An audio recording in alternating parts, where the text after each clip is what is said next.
Assalamualaikum warahmatullahi wabarakatuh. Halo semuanya, perkenalkan saya Alsadia Maharani, mahasiswi dari jurusan Ekonomi Syariah kelas 4E. Video ini saya buat untuk memenuhi tugas mata kuliah yaitu Fikih Muamalah Kontemporer dengan pembahasan mengenai perbedaan dan juga persamaan antara fikih, usul fikih, dan kaidah fikih. Semoga video ini bisa bermanfaat dan juga bisa menambah pemahaman kita tentang ilmu-ilmu dasar dalam syariat Islam. Yuk kita mulai pembahasannya. Dalam kehidupan sehari-hari, pasti kita sering bertanya-tanya, apa sih hukum ini dalam Islam? Boleh nggak ya? Nah, untuk menjawab pertanyaan itu, para ulama menyusun 3 cabang ilmu penting, yaitu fikih, usul fikih, dan juga kaidah fikih. Tapi, apa sebenarnya perbedaan dari ketiga itu? Yuk kita bahas sama-sama. Yang pertama yaitu fikih. Fikih adalah ilmu yang membahas mengenai hukum-hukum Islam yang bersifat praktis dan juga langsung bisa diterapkan. Nah, fokusnya itu pada perbuatan manusia seperti ibadah, muamalah, terus juga pernikahan, warisan, dan lain sebagainya. Nah, contoh fikih yang pertama yaitu sholat 5 waktu yang hukumnya adalah wajib. Lalu, meminum khamar atau minuman beralkohol itu hukumnya haram. Lalu, zakat fitrah itu hukumnya sunnah muakkad bagi yang belum mampu. Fikih ini seperti jawaban akhir seperti boleh, tidak boleh, lalu wajib, sunnah, makruh. Jadi, fikih adalah hasil akhir atau produk dari proses ijtihad yang sangat panjang. Lalu, ada usul fikih.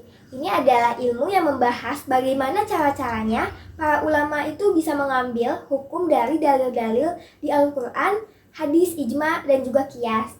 Jadi, ibarat usul fikih ini adalah alat atau metodenya.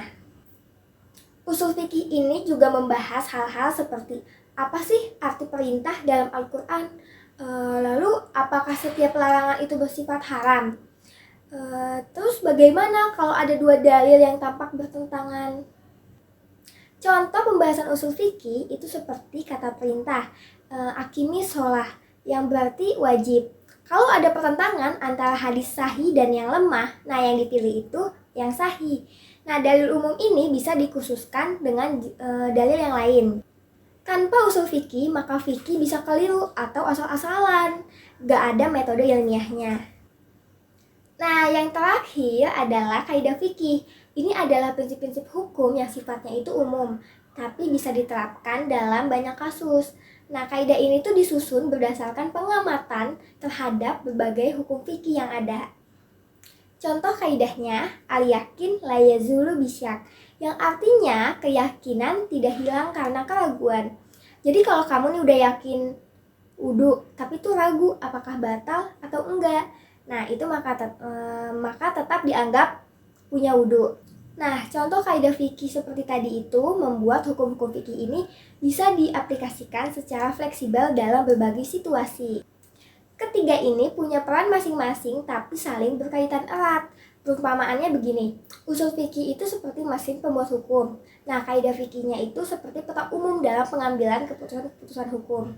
Lalu fikihnya ini adalah produk akhirnya atau hasilnya yang kita pakai untuk sehari-hari. Jadi, kalau kita ingin benar-benar memahami Islam dengan utuh, kita nggak cukup hanya tahu hasil hukumnya saja, tapi juga penting memahami bagaimana hukum itu digali, terus juga dan prinsip-prinsipnya apa saja yang jadi pedoman para ulama dalam menetapkannya. Kesimpulannya, fikih itu apa hukumnya? Usul fikih itu bagaimana sih cara menemukan hukumnya? Lalu kaidah fikih itu prinsip-prinsip hukumnya itu apa saja? Belajar ketiganya itu bikin kita jadi lebih paham, terus juga lebih bijak, dan insya Allah mantap dalam menjalankan syariat Islam. Nah, itu tadi perjalanan singkat mengenai fikih, usul fikih, dan kaidah fikih. 3 ilmu penting yang saling berkaitan dan juga saling melengkapi dalam memahami hukum-hukum Islam.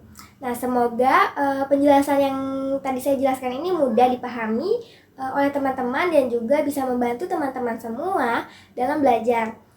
Kurang lebihnya mohon maaf. Terima kasih. Wassalamualaikum warahmatullahi wabarakatuh.